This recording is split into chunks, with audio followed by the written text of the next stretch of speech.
Kajian ilmiah.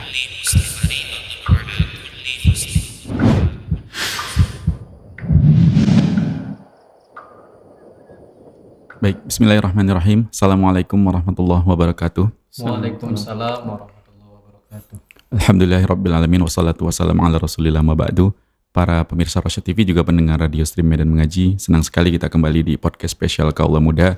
Dan Alhamdulillah sudah bersama kita guru kita Ustadz Muhammad Permana Hafizahullah Ta'ala. Dan kita akan masih melanjutkan serial podcast spesial Kaula Muda kita. Insya Allah di hari ini masih bersama sahabat yang mulia Tolha bin Ubaidillah radhiyallahu anhu, ya Ustaz. Dan kali ini berbeda, seperti biasa mungkin kita didampingi oleh Bang Eka Perhadian yang kita tahu concern di konselor adiksi. Kali ini kita mengundang yang juga masih muda dan yang juga sedang memimpin mega proyek di Kota Medan. Masya Allah. Tentunya yang berkaitan dengan dakwah. Dan kita perkenalkan, sepertinya sudah pada kenal di kita, di studio maksudnya. Ini dia Dr. Insinyur Zikri Nur SSI MSI. Masya Allah, panjang nama antum. Ketua Panitia Pembangunan Masjid Al-Muwahhidin Kota Medan. Dan nanti kita sekalian mendengarkan faedah dari Ustadz. Di sela-sela kita akan juga bertanya tentang perkembangan pembangunan Masjid Al-Muwahhidin Kota Medan. Sudah sampai mana sejauh ini? Apakah ada kendala atau seperti apa? Nanti mungkin bisa diterangkan langsung oleh Zikri Nur. Sebelum itu kita persilakan ke Ustadz melanjutkan podcast spesial Kaula Muda kita, Ustadz.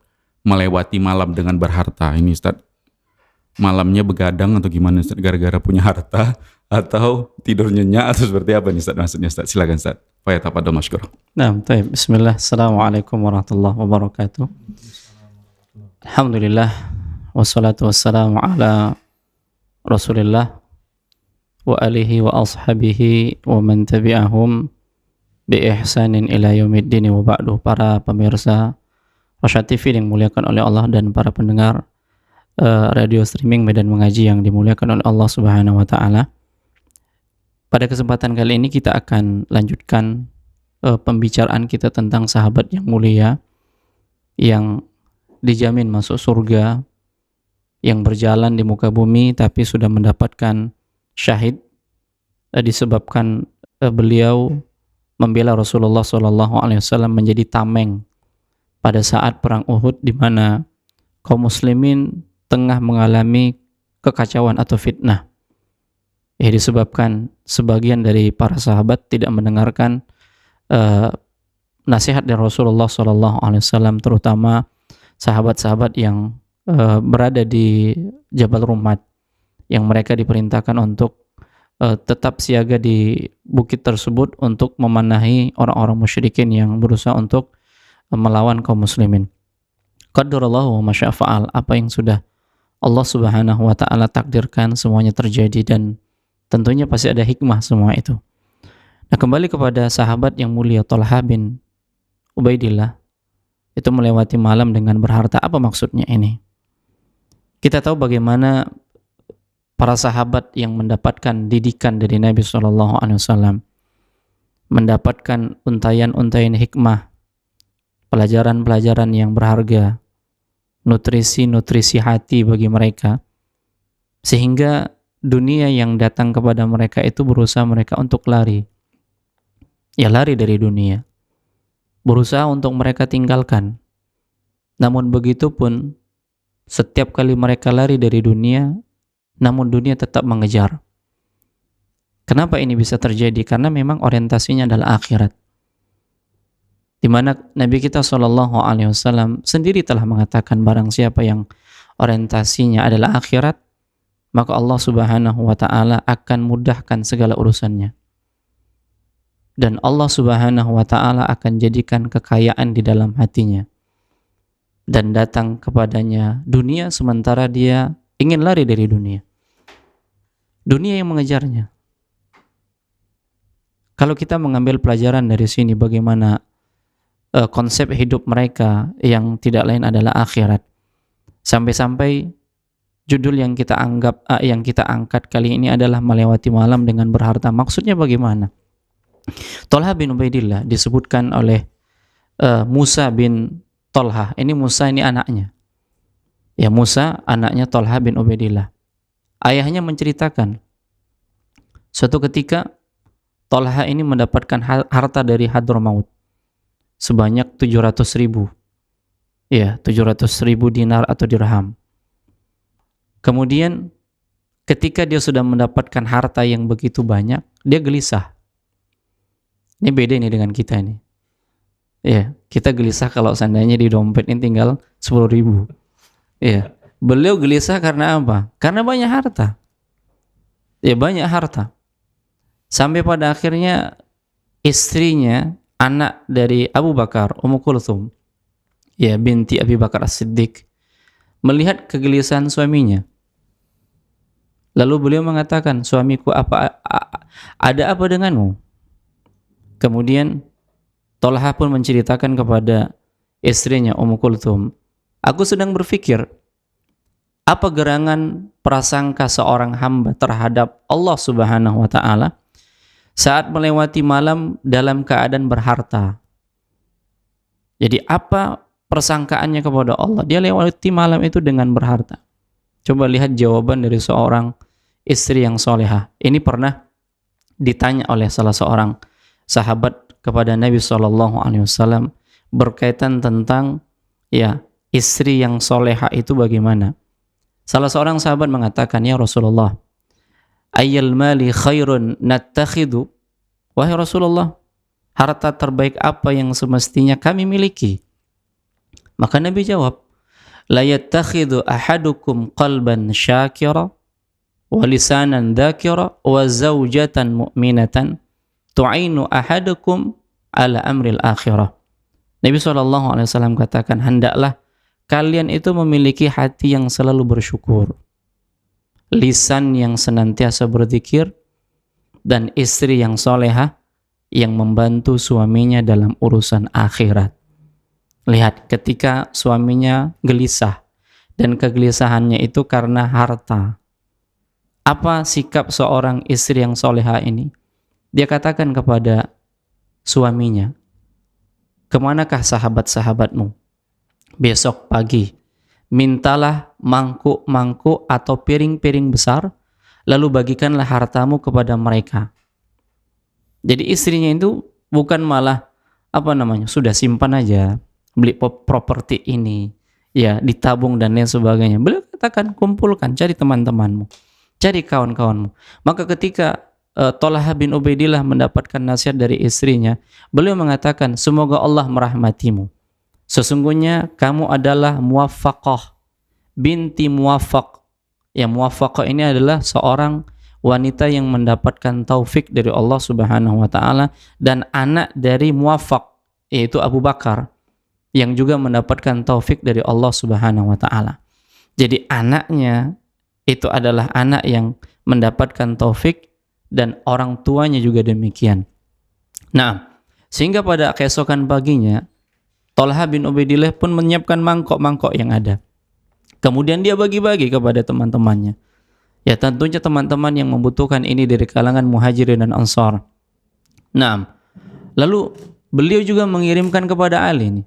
Ali diberikan sampai pada akhirnya istrinya mengatakan, "Wahai Abu Muhammad," yaitu Tolha bin Ubaidillah, "tidakkah kita mendapatkan bagian dari harta itu?" Ya, ketika beliau melihat suaminya sudah bagi-bagi sesuai dengan usulannya, ya, maka istrinya mengatakan, "Bagian kita mana? Ya, mana yang kita sisakan?" Maka pada akhirnya Tolha mengatakan, "Ya, kemana seharian engkau?"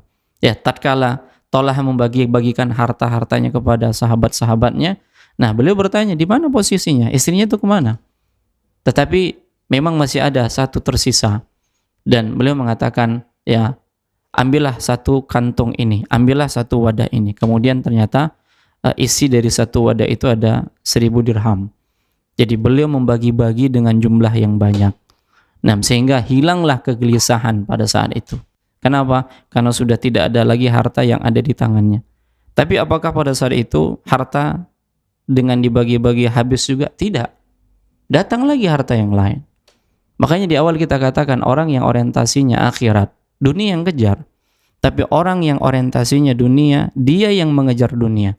sampai-sampai dia tersungkur, jatuh, tidak mendapatkannya dan melalaikannya dari beribadah kepada Allah Subhanahu wa taala.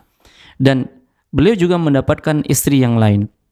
Pada saat beliau berada di rumah istri yang lain yang bernama As-Su'da binti Auf Al-Miryah, ya, beliau mengatakan bahwasanya apa yang engkau pikirkan ketika Tolha mengalami kegelisahan?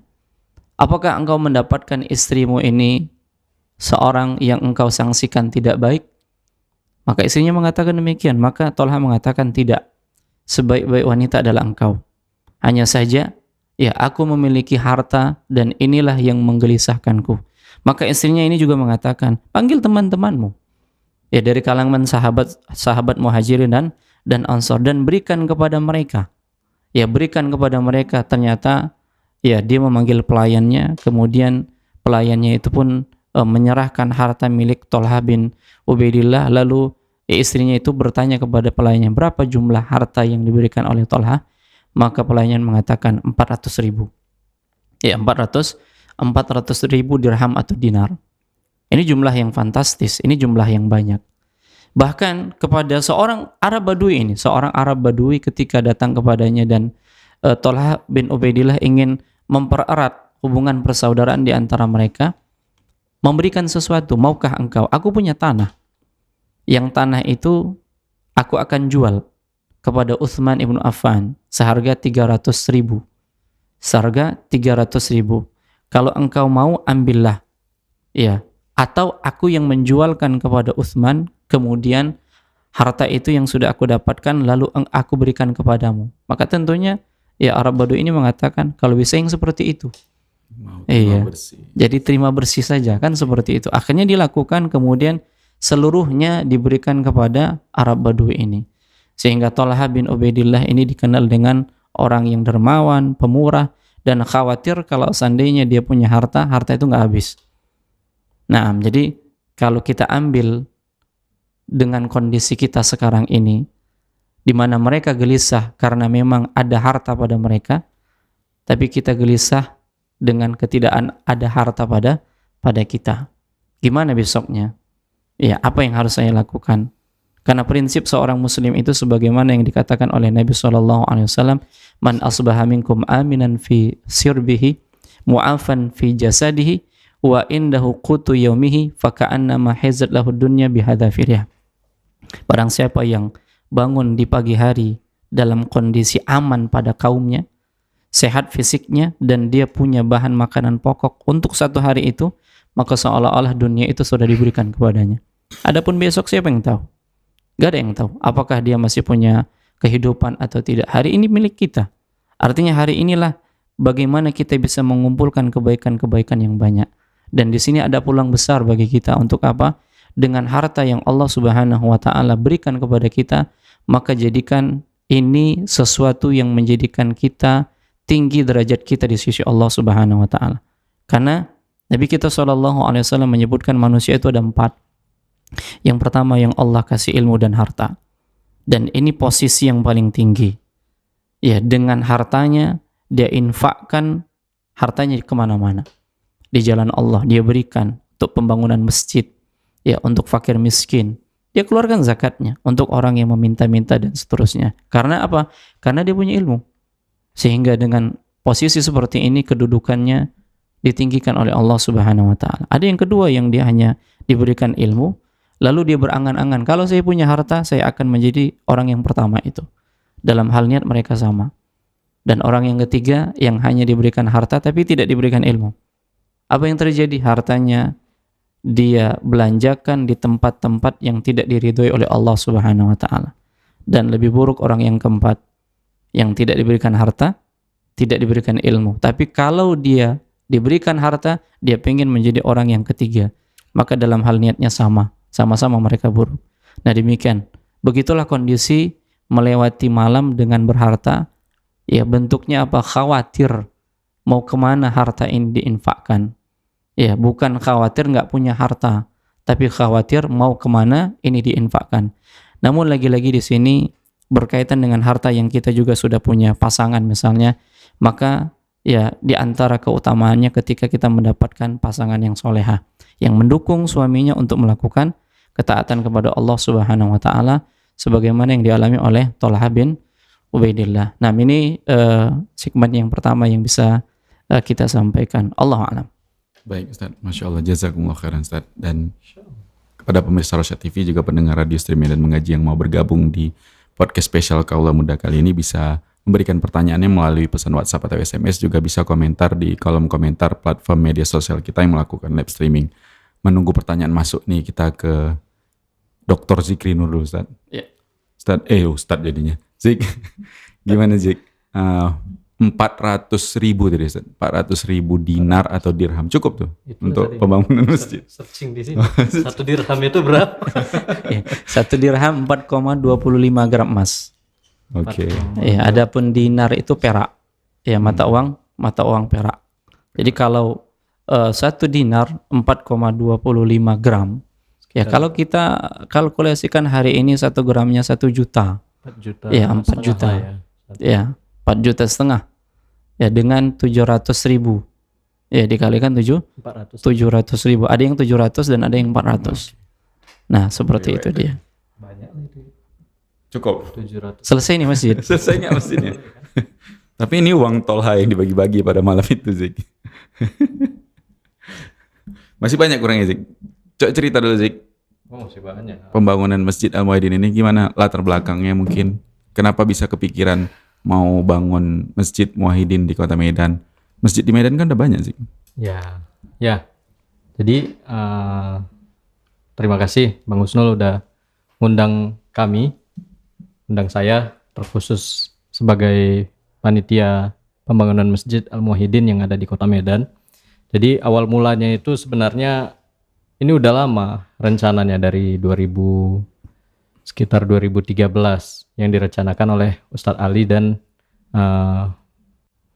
bapak-bapak pada masa itu melalui Yayasan Lajnah Dakwah Medan. Oke. Nah, dulu itu kita udah pernah dapat itu rencana tanahnya itu di daerah Marendal Kanal ya, Ustadz ya. Daerah Kanal itu ternyata tanah garapan. Nah, akhirnya kita cancel yang di sana. Juga dapat di rumah Bang Eka apa? Denai. Di Denai. Jermal ya, di Jermal. Sama juga tanah garapan juga. Nah, ini juga awal mulanya niatnya kita membangun masjid agar kita bisa mudah untuk melakukan kegiatan-kegiatan, mulai kajian, buat kegiatan-kegiatan besar, tabligh akbar, juga kemudian menampung masa yang lebih besar dibandingkan masjid-masjid yang ada di Kota Medan yang lainnya. Nah, itulah dia awal mula kita rencana membangun masjid. Alhamdulillah di 2020 pas masa Covid itu 2020 akhir kita dimudahkan Allah, ada salah seorang dokter paru, Prof. Suroso, itu ngasih ke kita untuk dibelikan tanahnya. Awalnya beliau menghibahkan 1 petak tanah, 1 kapling sekitar 800 meter persegi. Nah, untuk dibangunkan masjid. Nah, Ustaz Ali berinisiatif, kita sebenarnya butuhnya masjid yang besar nih, Prof. Suroso, melalui anaknya kan. Kita butuh masjid yang besar karena beliau di situ punya lahan 1 hektar. Kenapa nggak kita belikan aja tanah yang lainnya gitu, kata Ustaz Ali ke beliau. Alhamdulillah setelah dirembukkan di keluarga, mereka ngasih ke kita 5 kapling lagi untuk dijual sama mereka. Kita beli 5 kapling. Jadi kita ada tanah 6 kapling ini sekitar 5.000 meter persegi atau setengah hektar ya. Setengah hektar. Alhamdulillah setengah hektar ini terlunasi selama 2 tahun. Masya Allah. Padahal memang kita nggak yakin nih 2 tahun bakal terlunasi nggak. Tapi memang kita punya target 2 tahun harus lunas. Udah kita janjikan sama keluarga beliau, kita cicil. Mudah-mudahan 2 tahun lunas. Ternyata alhamdulillah pas 2 tahun lunas. Jadi dari situlah kita sama-sama teman-teman semua, panitia dari kawan-kawan Rosyad TV juga kumpul bentuk kepanitiaan pembangunan masjid. Ini alhamdulillah sekarang sedang berjalan lah pembangunan masjid yang kita rencanakan ini. Baik, Masya Allah. Dan itu kita lihat kan media sosial Masjid Al-Muwahhidin ini dikelola sendiri juga sepertinya ya? Ya, dikelola sendiri oleh panitia Masjid Al-Muwahhidin. Masya Allah. Termasuk sering update ya? Ini Alhamdulillah. bisa diundang nih sekali-sekali ya? Yang update. Ya, kita ada adminnya juga. Ya kan? Baik, ini udah sampai mana tahapannya sih? Alhamdulillah kita mulai dari awal 2023 kemarin, mulai dari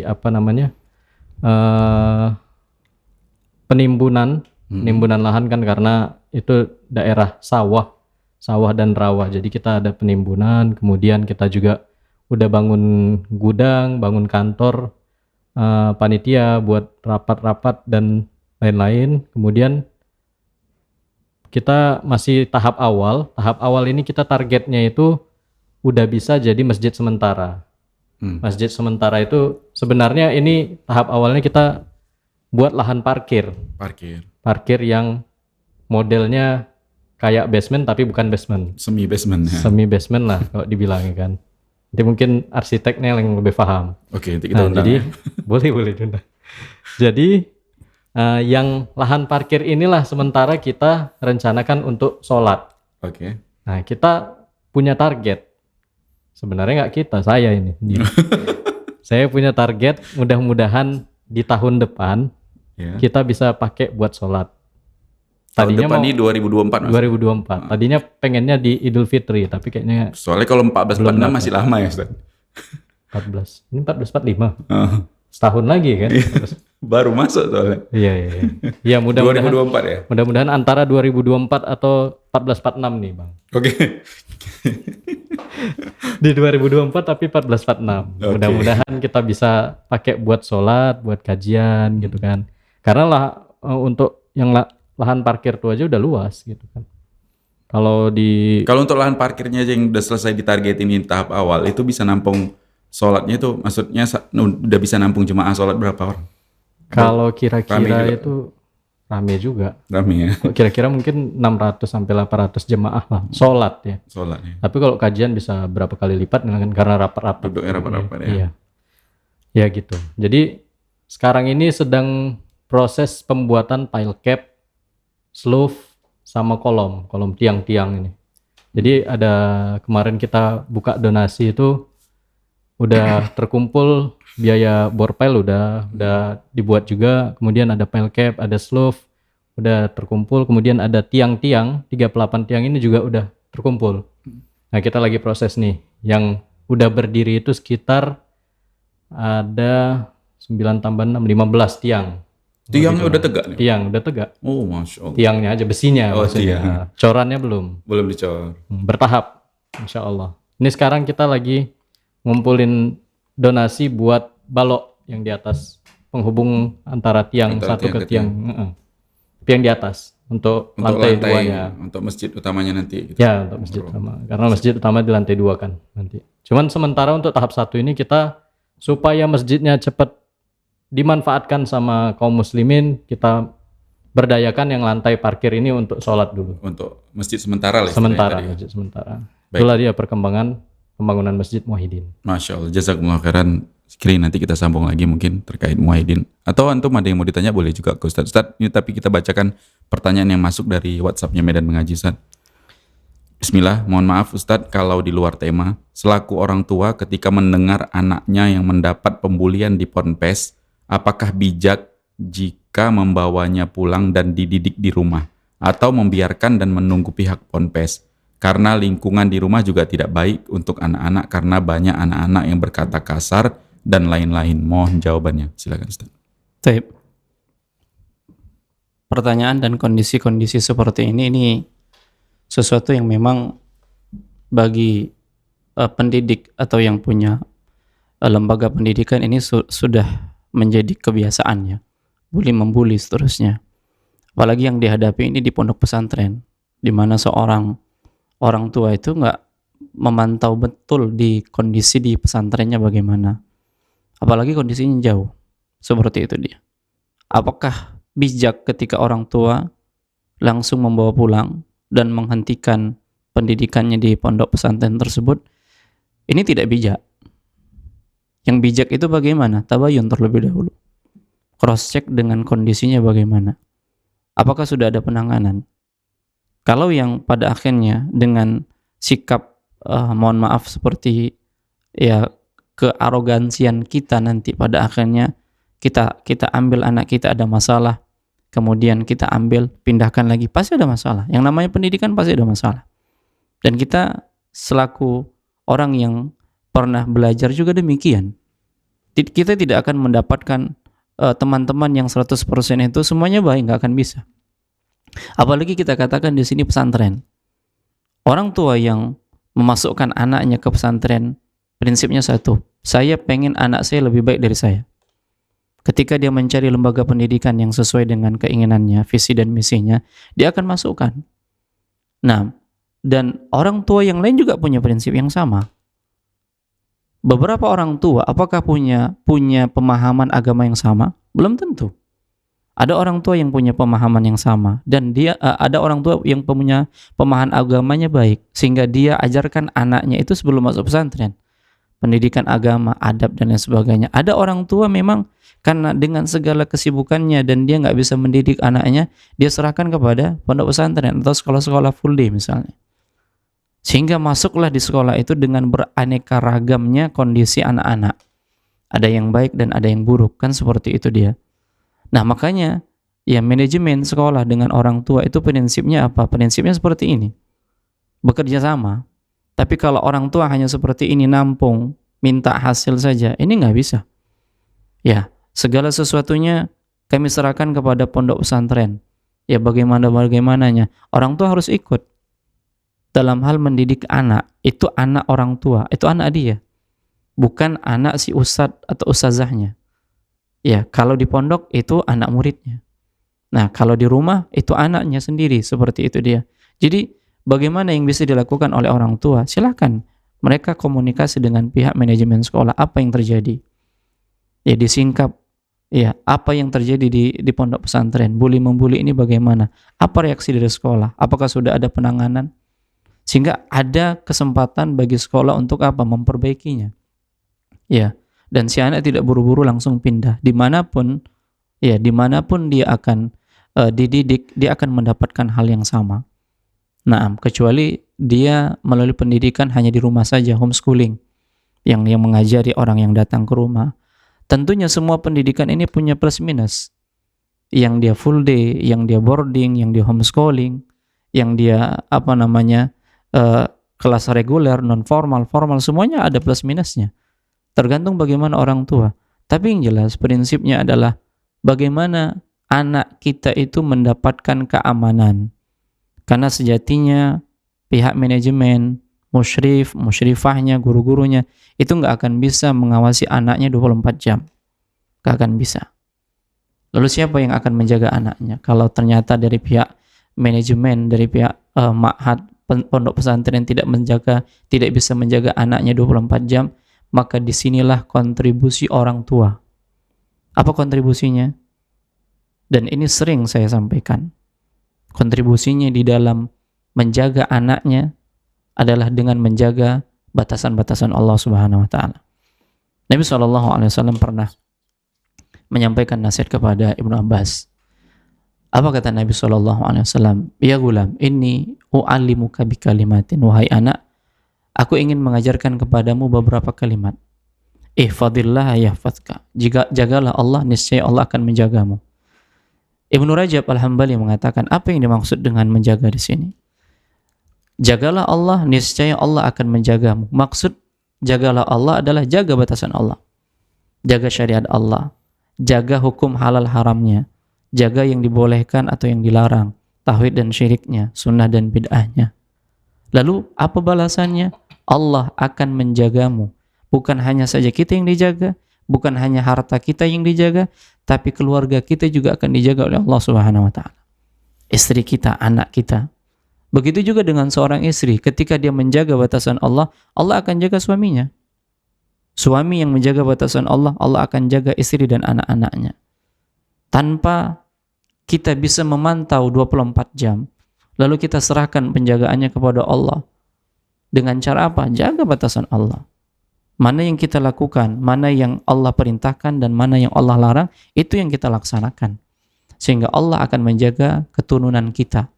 Dan ini sudah terbukti dengan 2 anak yatim, di mana Nabi Musa dan Nabi Khidir melewati suatu rumah yang dindingnya hampir roboh, yang di sana ada perbendaharaan yang Allah jaga. Kenapa Allah jaga? Karena orang tuanya soleh dan soleha. Karena orang tuanya yang menjaga aturan Allah, syariat Allah, Allah jaga hartanya, Allah jaga anak-anaknya. Ya, jadi yang bisa kita lakukan apa?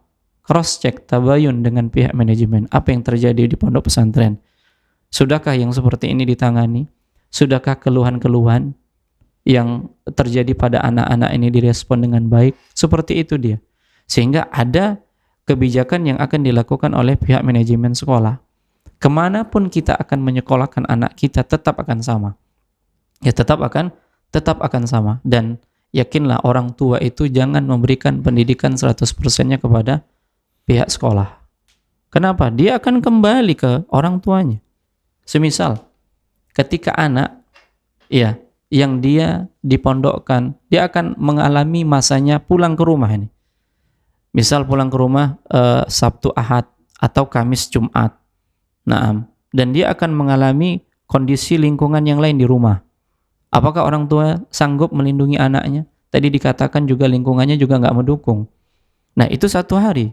Lalu bagaimana kalau seandainya pondok pesantren mengeluarkan liburan semester yang sampai 2 pekan, liburan Ramadan dan Lebaran yang sampai mungkin 3 pekan? Ini kan yang menguasai di lingkungan nanti orang tua. Bisakah program-program yang ada di pondok ini bisa dijalankan di rumah? Ya, tidak jarang ditemukan ketika anak pulang lagi ke pondok yang sudah lama liburan di rumah orang tuanya bersama dengan orang tuanya, ketika pulang lagi ke pondok seperti murid baru lagi. Ya, seperti murid baru lagi. Kenapa? Dia mulai dari awal. Hilang bekas-bekasnya. Jadi pada dasarnya kembali ke rumah itu adalah bagaimana nanti dia siap berhadapan dengan masyarakat. Tempahannya di mana? Di ma'had, di pesantren. Bisa nggak dia ketika dia kembali, ya konsep hidupnya sama di pesantren? Ya, kalaupun tidak bisa 100%, minimal 50%. Man la yudraku kullu la yutraku julu. Apa-apa yang tidak bisa diperoleh semua, jangan tinggalkan semua. Jadi sampai pada akhirnya sholat berjamaah ke masjid juga habis, hilang. Sementara di pondok pesantren itu 5 waktu. Nah, demikian. Jadi orang tua juga harus siap menjadi seorang pendidik ketika si anak pulang. Jadi saran saya, datang ke pihak manajemen pondok pesantren, diskusi dengan mereka, tabayun dengan apa yang terjadi. Karena terkadang nih, ketika kita mendengarkan berita dari anak, ini kan berita satu arah, dan pasti kita akan mendukung anak kita nih, ya nggak akan mungkin kita menyalah-nyalahkan anak kita kan gitu.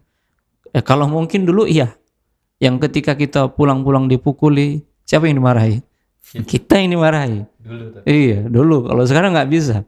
Nah, ketika kita dimarahi oleh guru kita di sekolah, disetrap, kita yang dimarahi. Nah, sekarang kan tidak seperti itu kondisinya. Maka sikap yang kita lakukan apa? Tabayun dulu. Cross check. Cari tahu. Iya, nak.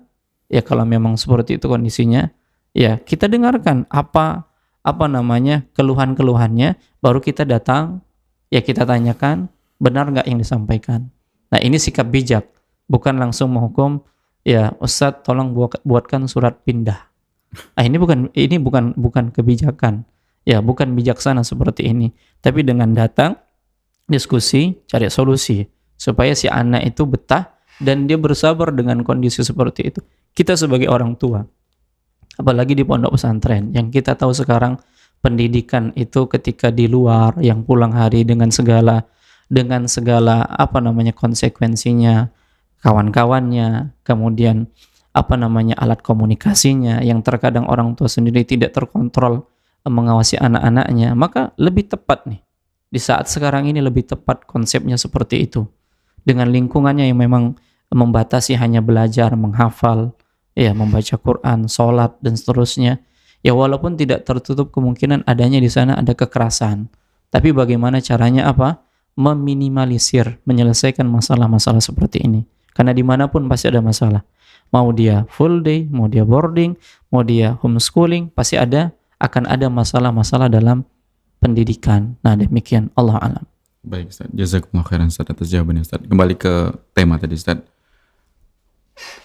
Tolha bin Ubaidillah radhiyallahu anhu bercerita ke istrinya dan diberikan saran untuk mengumpulkan teman-temannya, dibagi-bagiin ke teman-temannya. Nah, Apakah memang ada skala prioritas terhadap sedekah Ustaz? Misalnya ke keluarga, Ustaz sebutkan tadi itu yang utama istri, keluarga misalnya yang lainnya, atau kemudian ke teman-teman, itu memang ada Ustaz? Gitu. nah, para pendengar yang dimuliakan oleh Allah, mana yang kita prioritaskan? Tentu yang kita prioritaskan adalah keluarga.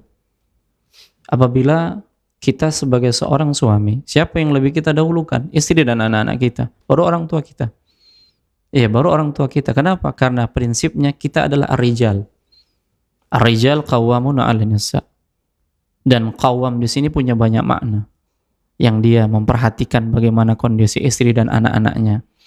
Ya, kemudian bagaimana dia bisa menjaga istri dan anak-anaknya, dan bagaimana dia bisa memperbaiki kondisi istri dan anak-anaknya. Ya, ku anfusakum wa ahlikum nar, kan seperti itu dalilnya. Nah, prioritas apa dulu? Prioritas keluarga. Tapi terkadang para sahabat ini, kenapa mereka lebih mendahulukan orang lain? Karena memang mereka itu mendidik keluarganya itu untuk lebih fokus pada akhirat. Nabi kita SAW, bukan Nabi nggak mampu. Bukan Nabi SAW tidak mampu memberikan uang belanja lebih kepada istri-istri beliau ini. Sampai pada akhirnya semua istrinya sepakat minta uang belanja ditambahkan. Nabi nggak bisa. Iya. Dan pilihannya pada akhirnya Nabi pun mengasingkan mereka selama sebulan. Karena tuntutannya semuanya sama. Iya. Dan kita tahu bagaimana Aisyah sendiri mengatakan rumah tangga Rasulullah itu ya jarang dapurnya berasap. Apa yang biasa mereka makan? Yang biasa mereka makan hanya kurma dan air putih. Ya. Jadi terkadang dalam satu bulan itu nggak pernah masak. Dan Nabi SAW hanya menerima hadiah. Dan kita tahu nih, ketika Nabi sudah diangkat menjadi Nabi dan Rasul, beliau nggak bekerja. Beliau tidak bekerja. Pekerjaan beliau hanya berdakwah di jalan Allah Subhanahu Wa Taala. Ya. Untuk pekerjaan-pekerjaan seperti yang dilakukan oleh Nabi sebelum menjadi Nabi dan Rasul, itu sudah ditinggalkan oleh beliau. Fokus pada dakwah. Nah, sehingga Nabi SAW hanya mendapatkan hadiah, kemudian juga harta rampasan perang. Inilah yang didapatkan oleh Nabi SAW. Nah, inilah bentukan Nabi. Sehingga Nabi SAW ketika dituntut untuk tambah uang belanja, Nabi nggak bisa. Karena lebih fokus untuk akhirat. Begitu juga dengan Fatimah. Jadi pembelajaran itu bukan hanya untuk istri-istri Rasulullah, bahkan untuk anaknya sendiri yang sudah menikah dengan Ali. Ali tahu nih, Nabi SAW pulang dengan membawa tawanan. Ya, agar Fatimah ini datang kepada Nabi minta untuk membantu urusan rumah tangga mereka. Fatimah datang dan melaporkan itu kepada istri Rasulullah. Nabi nggak di tempat. Lalu Nabi SAW pulang, istri beliau menceritakan, lalu Nabi SAW datang ke rumah Fatimah dan Ali. Apa kata Nabi SAW? Maukah kalian aku tunjukkan yang lebih baik daripada seorang pembantu? Nabi ada nih tawanan. Tapi Nabi katakan, maukah kalian aku tunjukkan yang lebih baik daripada pembantu? Tidaklah kalian ya tidur kecuali kalian berzikir kepada Allah Subhanallah 33 kali, Alhamdulillah 33 kali, Allahu Akbar 34 kali, maka ini lebih baik daripada seorang pembantu. Maka ini pun diamalkan oleh keduanya. Bahkan Ali bin Abi Thalib pun mengamalkan ini dalam perang Siffin. Ya, fitnah yang terjadi antara Ali dengan Muawiyah. Nah, seperti itu dia. Dan ini juga terjadi pada Tolha dalam perang Jamal. Yang inilah yang menjadikan Tolha mati syahid. Nah, seperti itu dia. Jadi ini diamalkan. Jadi prioritasnya pada apa? Prioritasnya pada akhirat. Begitulah para sahabat, sehingga beliau ini tidak menyisihkan untuk keluarganya kalau nggak diminta. Ya, istrinya mengatakan, mana untuk kita? Artinya kita juga butuh gitu. Ya, kita juga butuh. Nah, contoh yang lain, Aisyah. Ketika beliau mendapatkan hadiah dari khalifah pada saat itu, apakah Utsman atau yang lainnya, beliau mendapatkan hadiah. Lalu hadiah itu ya seperti kurma ya seperti kurma, beliau perintahkan kepada budaknya untuk bagi-bagi nih, bagi-bagi semua. Nah, ketika sudah habis, budaknya mengatakan, ini posisi Aisyah dan budaknya puasa. Budaknya mengatakan, ya wahai Aisyah, kenapa engkau tidak menyisakan untuk kita agar kita bisa berbuka? Apa kata Aisyah? Kenapa nggak minta? Kenapa nggak minta? Nah, sehingga yang disalahkan siapa? Budaknya yang disalahkan. Kenapa nggak minta? Nah, sampai pada akhirnya mereka mendapatkan atau minjam dari yang lain. Nah, ini menunjukkan apa? Mereka lebih mengutamakan ithar untuk orang lain daripada diri sendiri. Nah, walaupun sebaik-baik infak itu ditujukan kepada siapa? Keluarga. Sebaik-baik harta yang engkau infakkan kepada fakir miskin. 1 dirham, 1 dinar yang engkau infakkan kepada fakir miskin, 1 dirham yang engkau infakkan di jalan Allah, dan 1 dirham yang engkau infakkan untuk keluargamu jauh lebih baik. Artinya untuk keluarga, prioritas untuk keluarga itu jauh lebih baik. Tapi kita lihat nih para sahabat, mereka tetap lebih mengutamakan siapa? Lebih mengutamakan orang lain, karena mereka yakin akan apa? Pertolongan Allah Subhanahu wa taala. Yang terkadang inilah yang enggak kita miliki. Ya. Kenapa sampai-sampai kita lebih fokus pada keluarga kita dan sedikit pun mungkin kita enggak mengeluarkan untuk yang lain yang membutuhkan. Nah, seperti itu dia. Jadi kalau ditanya mana yang lebih prioritas, tetap yang lebih prioritas adalah keluarga. Tapi jangan sampai prioritas kita kepada keluarga sementara Allah telah memberikan kelebihan untuk kita, lalu kita mengabaikan yang lain. Nih, ya Bang Zikri ini udah menyampaikan peluang besar nih. Peluang besar untuk kita apa? Untuk bagaimana kita gelisah kalau malam hari punya harta ini. Iya. Jadi langsung ngubungi Bang Zikri, tanya nomor rekeningnya, ya transfer aja kan seperti itu supaya hilang gelisah tadi. Ya, ini peluang nih, ini peluang. Maka yang namanya peluang-peluang seperti ini jangan ditunda-tunda. Nah, kita tahu dan kita sadar bahwasanya ini bukan kerja kita sendiri. Apalagi membangun rumah Allah Subhanahu wa taala. Apa yang bisa kita berikan, kontribusi apa yang kita bisa berikan, apapun itu. Kita yang punya harta, kita yang punya tenaga, kita yang punya pemikiran, kita yang punya jabatan. Karena apa? Karena yang kita tolong di sini adalah agama Allah Subhanahu wa taala. Dan kita nggak usah pusing-pusing. Ya, kapan ini bisa dilaksanakan, kapan ini bisa siap. Karena semuanya sudah Allah takdirkan dan semuanya Allah yang bantu. Tadi dikatakan mustahil nih dalam jangka waktu 2 tahun kita bisa mengumpulkan sampai 8M. Mustahil. Kelihatannya. Ternyata apa yang terjadi? Allah mudahkan semuanya. Dari mana? Allah yang perjalankan semuanya. Allah yang mengetuk, yang membolak-balikkan hati manusia. Karena apa? Karena nggak ada lain yang kita inginkan kecuali apa? Wajah Allah Subhanahu wa taala. Bukan orientasi dunia. Karena setiap orang yang orientasinya akhirat ini akan dimudahkan oleh Allah Subhanahu wa taala. Tapi kalau ada orientasinya dunia, ada sesuatu yang ingin dikejar dari dunia, yang ini merupakan bagian dari akhirat, ibadah amalan-amalan akhirat, ini nggak akan bisa rampung. Ada dunia yang hendak dikejar.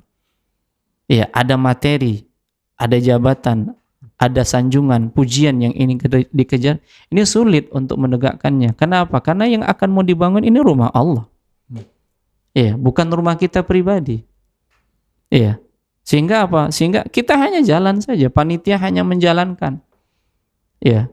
Kemudian yang menjadikan orang-orang itu menginfakkan hartanya Allah Subhanahu wa taala. Kita hanya konsep, kita hanya planning, dan kita terus meminta kepada Allah Subhanahu wa taala. Makanya memang yang paling kuat untuk sering-sering menengadahkan tangan ke atas itu memang panitia-panitia ini. Ya, kalau terus terang dari harta kita sendiri kita nggak mampu. Berapa sih yang kita bisa keluarkan? Ya mungkin 1-2 batang besi saja yang bisa kita beli. Itu untuk apa? Tapi ketika kita mengangkat tangan, apalagi di waktu-waktu yang memang Allah kabulkan, Allah yang akan gerakkan hati-hati manusia. Dan ini juga sudah pernah kita alami kan seperti itu. Prosesnya yang ketika kita memang tujuannya untuk dakwah, Allah mudahkan. Ya, bukan dari harta kita saja, dari harta kaum muslimin. Yakinlah yang seperti ini peluang bagi kita untuk apa? Fastabiqul khairat. Makanya bagi kawan-kawan, bagi kaum muslimin, kaum muslimat yang agak-agak gelisah, ya kemana tempatnya, ya bermalam dengan harta yang banyak. Ini solusinya. Ya, kita berikan kita berikan solusi hari ini sebagaimana Tolha mendapatkan solusi dari istrinya. Ya, makanya para istri dukung suaminya. Ya, dukung suaminya untuk apa? Untuk memudahkan para suami melakukan urusan akhirat. Nah, demikian, Allah a'lam. Masya Allah, jazakumullah khairan Ustaz. Ustaz, sebelum kita lanjutkan, kita ke zikri sebentar Ustaz. Nah, fadhal. Tadi setelah yang disebutkan Ustaz tadi kan kita tetap memohon pertolongan Allah, kita terus berjalan ya, tentunya panitia dan kawan-kawan semuanya. Namun ada nggak nih strategi mungkin yang dibangun atau yang juga sudah dijalankan untuk, karena kan besar juga nih ya yang mau dikejarkan 40 M ya. 41,5 M. Ini mungkin ada gimana strateginya? Ya, jadi alhamdulillah kita kemarin itu sudah mendiskusikannya sama para asatizah di Medan, gimana kita melakukan strategi pengumpulan ini. Pengumpulan dananya. Dengan kita langsung mengajukan 41,5 miliar di proposal dan kita bagikan ke orang banyak kan merasa itu terlalu besar gitu kan. Jadi akhirnya kita berusaha dengan memecah per tahapan. Jadi ada 4 tahapan kita pecah. Nah, di masing-masing tahapan ini kita pecah per pekerjaan lagi. Seperti yang udah kita berjalan, alhamdulillah Allah mudahkan memang, daripada di awal kita langsung nyebarkan info dengan 41,5 miliar, itu agak slow perjalanannya. Ketika kita pecah per pekerjaan yang kemarin itu ada kita buat board file cap, kemudian slow kolom, ini sekarang ini balok gitu kan. Ya alhamdulillah jauh lebih mudah dibandingkan langsung 41,5 M. Itulah dia tahapan-tahapan yang udah kita lalui. Mudah-mudahan dengan kawan-kawan Ustadz yang tadi dibilang Ustadz Permana yang gelisah dengan punya harta yang banyak, bisa dibuka Instagram Masjid Al-Muwahhidin. Nanti di situ ada info-info tahapan-tahapan pembangunan masjidnya sama cara berdonasinya. Baik. Tadi Ustadz bilang share rekening, nanti rekening Anda pula yang ter-share kan. Salah masuk dia. Bahaya. Agak susah bisa kan nanti kalau besar ya? Iya. Oh enggak. Tapi mau nanya sama Ustadz boleh kan? Oh boleh. Ustadz, jadi nanya mau nyumbang berapa? Jangan. Ya jadi tadi kan Ustadz cerita ya kan, kalau misalnya kita kejar akhirat, kita bisa dapat dunia gitu kan Ustadz. Nah, ya Ana juga udah merasakan kemarin.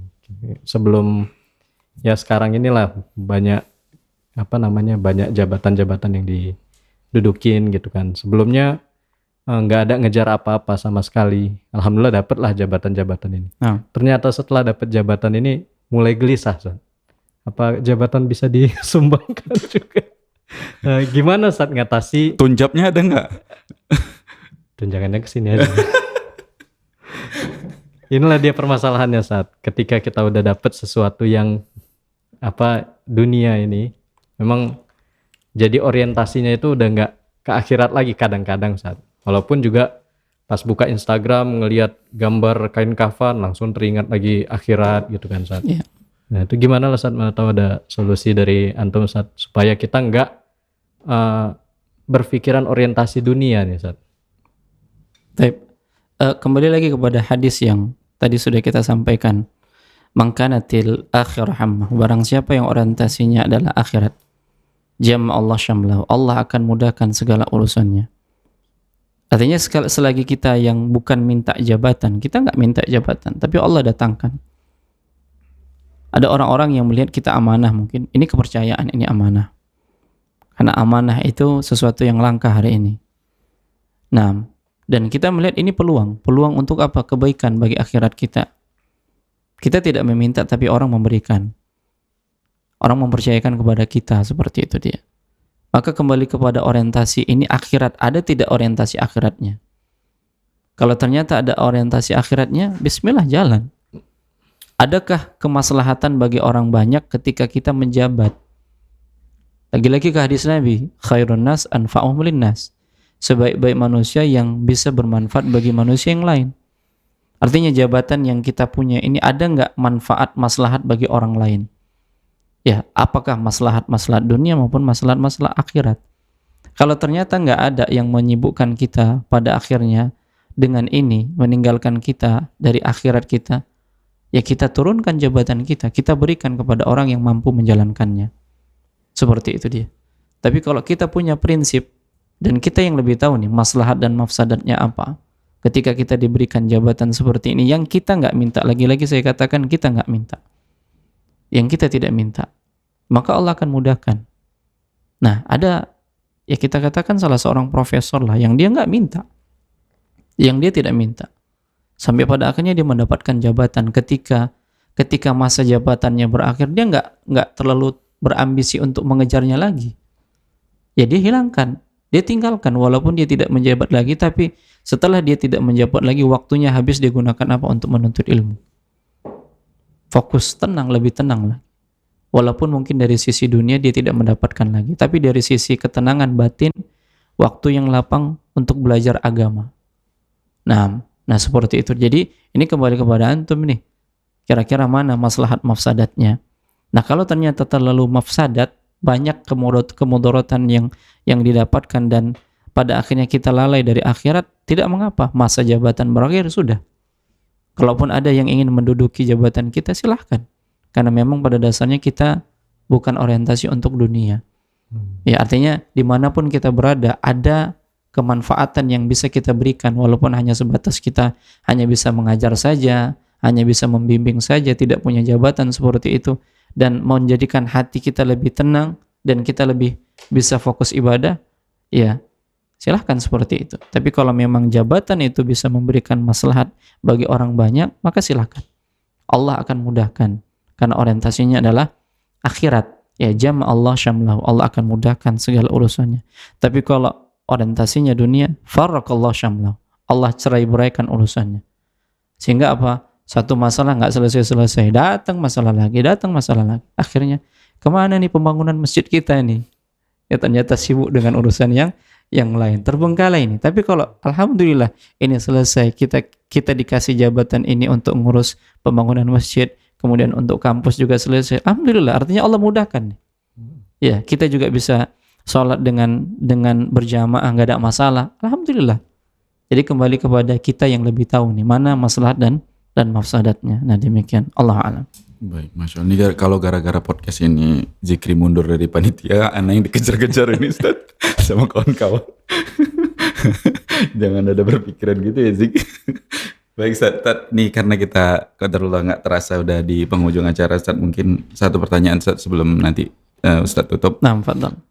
Tadi Ustaz sebutkan kan kita ini laki-laki kan pemimpin di keluarga ya Ustaz. Dan memang berarti kita punya hak penuh dalam mengelola keuangan di keluarga juga Ustaz. Nggak harus maksudnya izin atau istilahnya berkoordinasi atau bekerja sama dengan istri, ini nggak harus berarti Ustaz.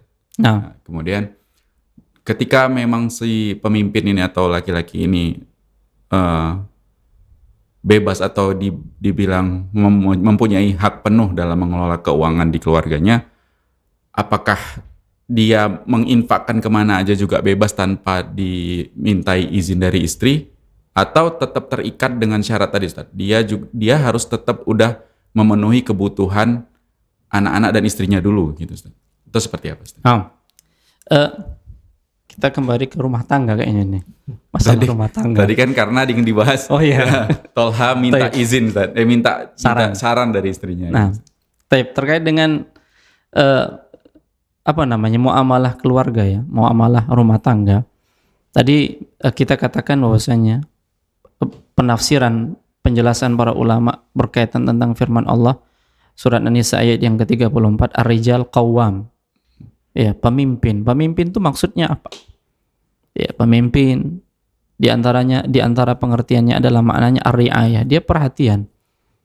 Perhatian dari apa? Dari tempat tinggalnya, kemudian makan minumnya, pakaiannya. Itu yang memperhatikan siapa? Suami. Jangan dia setelah menikah dia tidak perhatikan lagi. Dia tidak perhatikan bagaimana istrinya, bagaimana anak-anaknya, tempat tinggalnya. Nah, seperti itu. Ini kewajiban. Makanya dia ditunjuk sebagai seorang pemimpin dalam rumah tangga. Artinya dia yang memberi. Keuangan penuh ini, ya dia yang mengendalikan. Ya, tidak salah sebenarnya kalau seandainya ada seorang suami yang dia ketika setiap tanggal 31, tanggal 1 langsung setor ke bendahara umum. Bendahara umum. Iya, istrinya sendiri. Ya. Namun masalahnya terkadang ini menjadikan seorang suami sulit tuh. Sulit apa? Ketika bensinnya habis, harus mengajukan proposal, ini beli bensin atau bantu orang tua. Nah, yang seperti ini sebenarnya tidak tepat. Yang tepat itu bagaimana? Allah Subhanahu wa taala mengatakan liyunfik dzu sa'atin min sa'ati. Hendaklah seorang suami itu menafkahkan sesuai dengan kondisinya. Ya, sesuai dengan kemampuannya. Kemampuannya gimana? Jadi pada dasarnya memberikan nafkah itu sesuai dengan kemampuan suami, bukan sesuai dengan kebutuhan. Ya, kemampuannya gimana? Kemampuannya memberikan misalnya sebulan itu 3 juta, itu kemampuannya. Itulah yang bisa dikelola untuk kebutuhan 1 bulan itu. Nah, dia harus perhatikan. Sehingga mungkin dia ada simpanan yang memang itu digunakan untuk apa? Untuk kebutuhan dia pribadi, untuk keluarganya misalnya. Apakah seorang suami ketika dia membelanjakan untuk keluarganya seperti orang tua, saudara-saudara kandungnya harus minta izin terlebih dahulu kepada istrinya? Jawabannya tidak. Karena apa? Karena itu harta dia. Setelah dia menjalankan kewajiban awalnya. Apa itu? Menafkahi istri dan anak-anaknya. Kalau ini sudah dia selesaikan, lalu dia memiliki harta yang lebih dan dia telah memberikan nafkah sesuai dengan kemampuannya, silakan dia gunakan. Dan itu pun digunakan untuk perkara-perkara yang memang dibolehkan di dalam syariat. Tapi sebaliknya, ketika istri punya harta, ya ketika istri punya harta pribadinya, ya harta pribadinya, lalu dia ingin berinfak dari harta pribadinya, kalau dengan nominal yang kecil tidak masalah. Tapi kalau nominal yang besar, hendaknya dia menyampaikan, bukan minta izin, menyampaikan kepada suaminya bahwasanya dia pengen membantu ibunya, abangnya yang sakit misalnya, itu dari harta pribadinya. Hanya sebatas apa? Hanya sebatas menyampaikan, bukan minta izin. Karena beberapa riwayat menyebutkan ketika Nabi katakan, ya aku melihat neraka dan yang paling banyak penghuninya adalah wanita. Bersedekahlah kalian. Maka ada di antara para wanita yang memberikan cincinnya, gelangnya, kalungnya tanpa izin suaminya. Nah, ini harta dia gitu. Tapi di antara muamalah yang baik antara suami dan istri, ketika seorang istri memberikan harta pribadinya di jalan Allah Subhanahu wa taala dengan nominal yang besar, hendaknya dia menyampaikan kepada suaminya. Agar apa? Agar tidak ada fitnah. Ya, agar tidak ada fitnah di dalam rumah tangga mereka. Karena mungkin si suami tahu nih, istri punya penghasilan. Lalu kemana tanda-tanda penghasilan itu nggak nampak kan seperti itu. Ternyata dia infakkan di jalan Allah Subhanahu wa taala. Beda dengan suami. Ya, beda dengan suami. Tapi prinsipnya adalah suami kalaupun dia tidak minta izin kepada istrinya dalam menggunakan harta pribadinya, hendaknya dia tetap jujur. Artinya jangan ada pengkhianatan di sana. Ya, kalaulah memang seperti itu, misalnya ini dia hanya sanggup memberikan nafkah kepada istrinya 3 juta. Dia sanggup seperti itu. Ya, dan dia tidak boleh berkhianat. Artinya lebih dari itu dia sanggup, tapi dia hanya memberikan sebatas itu saja. Mengingat ada lagi yang mau dia nafkahi. Ternyata yang dinafkahi ini nggak jujur, sesuatu yang tidak jujur. Ya, dan itu kewajiban dia. Ya, semisal mohon maaf ketika dia mungkin menikah lagi, tapi istri yang pertama nggak tahu. Ya, sampai pada akhirnya terjadi kebohongan di sana. Tidak boleh. Kalau kebohongan yang seperti ini tidak boleh tentunya. Nah, dalam rangka dia ingin memberikan nafkah kepada istri yang lain, pada akhirnya dia bohong kepada istri yang pertama, ini nggak boleh. Nah, jadi kalau ternyata sudah terpenuhi kebutuhannya, tidak mengapa dia manfaatkan. Ya, seperti itu dia. Allah a'lam. Baik Ustaz, satu lagi Ustaz, biar ada porsi kaulah mudanya Ustaz. Apa itu?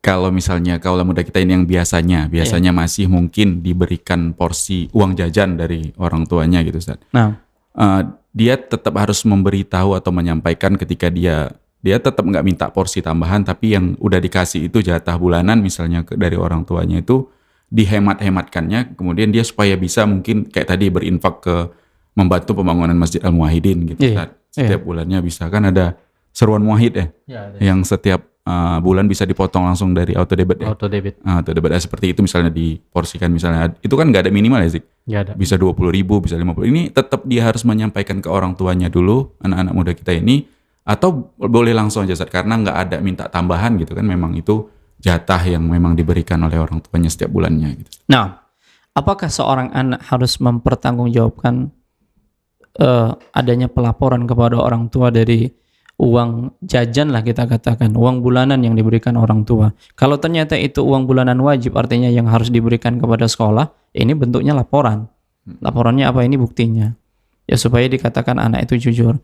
Adapun penggunaan uang jajan pribadi dia, nah yang seperti ini terserah dia. Ya terserah dia memanfaatkannya, asalkan dia tidak membuat berita-berita kayaknya yang dikasih Abi nggak cukup nih, padahal dia berikan untuk yang lain. Ya, alih-alih dia belikan untuk apa? Beli chip pula kan, seperti itu. Ini masalah. Ya, nggak cukup ini untuk sebulan katanya. Ya, harus tambah lagi, semua apa-apa naik gitu. Ya cuma yang turun dari angkot aja turun. Semuanya naik kan gitu. Nah, ini kan kebohongan pada akhirnya gara-gara ada sesuatu yang diinginkan. Tipikal anak muda ada seperti itu. Yang dia punya keinginan nih. Ya, dan keinginannya itu harus dia penuhi dengan cara apa tadi? Nabung-nabung dulu. Sampai pada akhirnya mungkin dari uang jajan yang dia rela nggak jajan, atau mungkin dengan bohong kepada orang tua, tidak, kita punya kebutuhannya ini, beli ini dan beli itu, seperti itu, supaya tujuannya tercapai. Anak ini nggak boleh. Tapi kalau tadi yang dia benar-benar manfaatkan, bahkan mungkin kalau seorang entrepreneur misalnya, yang ternyata dapat uang bulanan dari orang tua, diolah lagi itu, karena mungkin prinsip ekonominya tinggi ini. Iya, dia bisa olah dan bisa kembangkan. Nah ini masya Allah, ini bagus nih. Asal sekolahnya jangan berantakan. Iya. Nah demikian. Sampai pada akhirnya dengan adanya tambahan penghasilan, dia tadi bisa infak. Bahkan mungkin suatu saat dia katakan, "Bi, udah nggak usah kasih uang jajan lagi." Ya, ini yang diinginkan nih. Ya, anak-anak muda yang sudah mandiri seperti ini yang diinginkan. Nah, karena dia sudah berdikari, sudah nggak merepoti orang tuanya lagi. Nah, demikian. Jadi, kalaulah memang dia hanya mendapatkan suplai dari orang tua bulanannya dan dia pengen sedekah, nggak ada masalah. Apalagi kalaulah memang niatnya baik ini didukung orang tua. Oh, berapa rupanya? Kan gitu. Ya, mungkin bisanya 10.000 Bi. Ya udah, Abi tambahkan. Ya, tambahkan untuk apa? Untuk infak itu. Boleh jadi ini bagian dari dakwah nih bagi si anak nih. Ya, dakwah untuk orang tuanya yang nggak tahu kemana mau disalurkan. Nah, seperti itu dia. Jadi jangan khawatir nih. Ya, anak-anak muda kita jangan khawatir. Kalau niat baik, maka hendaknya ini diwujudkan dengan cara-cara yang baik. Boleh jadi kebaikan kita itu bisa menarik orang lain juga untuk melakukan kebaikan. Dan ini masuk ke dalam hadis Nabi. Barang siapa yang menunjukkan jalan-jalan yang baik, maka baginya pahala dan pahala orang-orang yang mengikutinya. Nah demikian. Allah a'lam. Baik, Masya Allah. Nyambung yang tadi Bang. Nyambung tadi Ustaz. Yang auto debit untuk Masjid Al-Muwahhidin. Nah, kalau gini Ustaz, kita buat di auto debit tuh meniatkan untuk orang tua yang sudah meninggal. Tapi itu setiap hari. Itu boleh nggak Ustaz?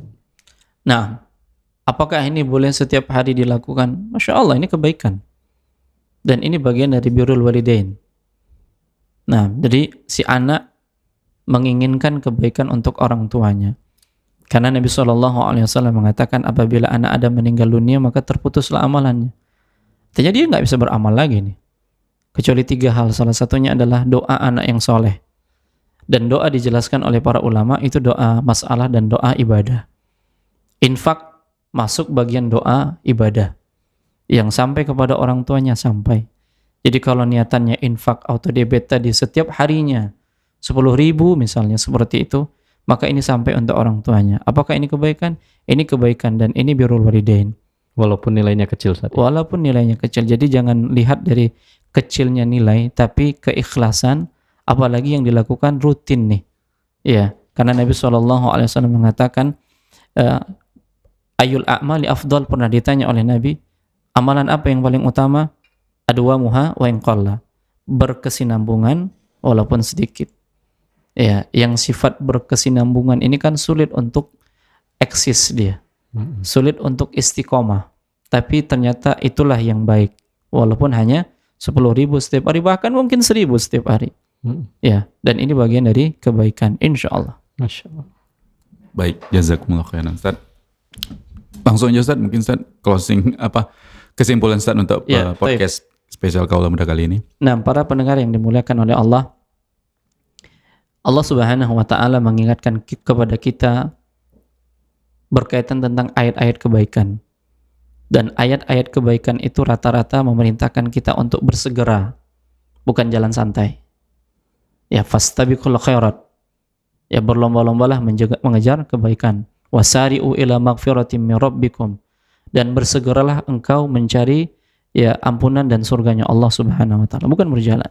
Ketika ada di hadapan kita suatu kebaikan, maka dikejar, bukan menundanya, karena penundaan itu pada akhirnya kita tidak akan jadi melakukannya. Mengingat apa? Di sana ada talbis, ada bisikan-bisikan syaitan, sehingga pada akhirnya kebaikan yang ada di hadapan mata kita itu kita undur, dan pada akhirnya kita tidak bisa melakukannya.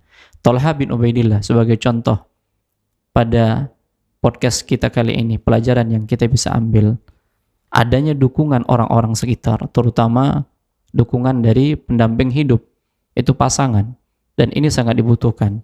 Sehingga dengan adanya dukungan dari orang-orang yang di sekitar, kebaikan itu pun bisa terlaksana. Tapi ketika dukungan dari orang-orang sekitar tidak ada, sulit untuk melaksanakannya. Nah, semoga Allah Subhanahu wa taala yang menjadikan kita hamba-hamba yang ketika disuruh untuk melakukan kebaikan bersegera untuk mendatanginya. Allahu a'lam. Baik Ustaz, jazakumullah khairan Ustaz atas penjelasan, bimbingan dan arahannya. Dan dengan demikian pemirsa Rosyad TV, juga pendengar Radio Stream dan Mengaji, kita cukupkan pertemuan kita sampai di sini di podcast spesial Kaulah Muda kali ini. Mudah-mudahan apa yang kita sajikan bermanfaat, tentunya untuk kami pribadi, juga untuk Anda dimanapun Anda berada. Zikri, makasih udah hadir Zik. Mungkin nanti bisa diundang-undang lagi ini, karena Zikri juga dikelilingi oleh banyak pemuda. Pemudi nggak ya? Pemuda. Jadi mungkin strategi-strategi yang dibangun tuh harus ngejar ke anak-anak muda juga ya. Dan alhamdulillah dulu kemarin di acara peletakan batu pertama tuh kan datang gubernur sih. Gubernur menjanjikan berapa? 1,5 miliar. 1,5 miliar udah cair. Insya Allah, mudah-mudahan cair. Mudah-mudahan tapi belum cair. tahu kapan. Insya Allah ya. Kalau nggak tahun ini, tahun depan berarti ya. Ya, makanya kita serahkan kepanitiaan terkhusus Humas ke Bang Husnul. Jadi disebut. Bang Husnul sebagai panitia pembangunan masjid di koordinator Humas. Beliaulah yang kita harapkan mampu untuk menggait kawan-kawan pemuda-pemudi juga untuk mendukung pembangunan masjid kita. Mudah-mudahan. Baik. Dan kemarin udah datang juga salah satu pemuda di peletakan batu pertama. Siapa? Yang ngasih kata sambutan kemarin siapa? Teman antum. Bang Firman. Nanti kita undang. Ketua Sapma PP. Kita kenalkan juga sama Ustadz kan. Boleh juga dulu, boleh diundang sini ya. Spesial Kaulah Muda. Baik, itu saja. Mudah-mudahan yang kita sajikan bermanfaat. Tentunya untuk kami, juga untuk Anda dimanapun Anda berada. Mewakili guru yang bertugas, kami pamit. Kita tutup dengan doa kafaratul majelis. Subhanakallahumma wa bihamdika asyhadu an la ilaha illa anta astaghfiruka wa atubu ilaik. Assalamualaikum warahmatullahi wabarakatuh. Waalaikumsalam.